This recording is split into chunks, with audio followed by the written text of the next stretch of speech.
आज तर टेलरच अडकून बसला, पण अडकला कुठे आणि का ते तुम्हाला सांगते सगळं. पण त्याआधी नमस्कार मंडळी, मी साक्षी.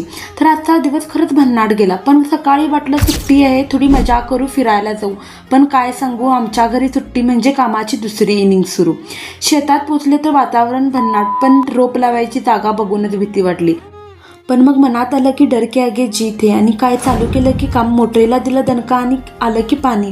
मग काय लगेच रोप काढायला गेले आणि हे बघा असं धुवायला लागतंय. मग काय ते लवकर सुट्टी नाही म्हटले आणि पटापट काम चालू केलं. सगळं सावधपणे काम केलं आणि वाटलं आता सुरळीत होईल. पण काय टिलरच अडकलं होतं की जणू म्हणत होतं की आज हलणार नाही, आज माझी सुट्टी आहे, तूच लाव रोप. कसं बस त्याला काढलं एकदाच बाहेर. त्यानंतर चहा, तोही असा गरम आणि गावठी. शेतामधली काम की एकट्यानं करणं सोपं नाही. पण आमचे काका आले आणि म्हणाले चला मुलांनी हात लावा, आणि काय सगळी गँगच जंपली आणि मेन कामाला सुरुवात झाली.